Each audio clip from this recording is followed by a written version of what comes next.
সামনে যত দাদা দিদি বাবা তুল্য মানুষের আছে প্রত্যেককে আমার শুভেচ্ছা ভালোবাসা এবং অসংখ্য প্রণাম। আপনাদের কাছে খুবই দু চারটে কথা বলবো। আমি দাদার মতো অত ভালো বক্তব্য দিতে পারবো না, তবে আমি যে দুটো চারটে কথা বলবো হয়তো আপনাদের ভালো লাগবে কি লাগবে না আমি জানি না।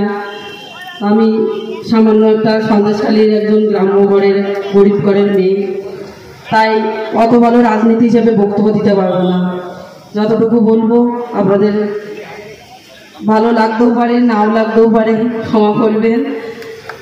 এই রাজনীতি করা অভিজ্ঞতা ছিল না, কিন্তু আজকের আপনাদের সামনে মাননীয় প্রধানমন্ত্রীর আশীর্বাদে আজকের আপনাদের সামনে তার একটু হলেও অভিজ্ঞতা হচ্ছে।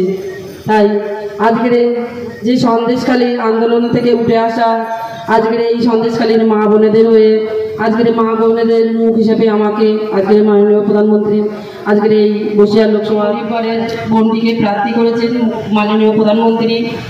আজকে যে জায়গায় দাঁড়িয়ে আমাদের মুখ্যমন্ত্রী ম্যাডামের যে জায়গাটা আমাদের দেওয়ার দরকার ছিলেন সেটা আজকে মুখ্যমন্ত্রী ম্যাডাম আমাদেরকে দেননি, দিয়েছেন মাননীয় প্রধানমন্ত্রীজি।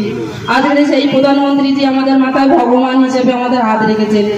আজকে সেই প্রধানমন্ত্রীজিকে আজ এই বাদুড়িয়া সবার থেকে আমি হাজারবার প্রণাম জানালেও প্রণাম জানানো শেষ হবে না। আজকের আপনাদের আশীর্বাদে প্রধানমন্ত্রীজির সাথে আপনাদের আশীর্বাদও আজকের আমার মাথার উপরে আছে। তাই আমি আপনাদের কাছে একটাই কথা বলবো, আজকের এই ছোট বোনটা আপনাদের কাছে আসতে পেরেছে, আপনাদের থেকে আশীর্বাদ নিতে পারছে, আর আপনাদের সহযোগিতায় এই বসিরহাট লোকসভার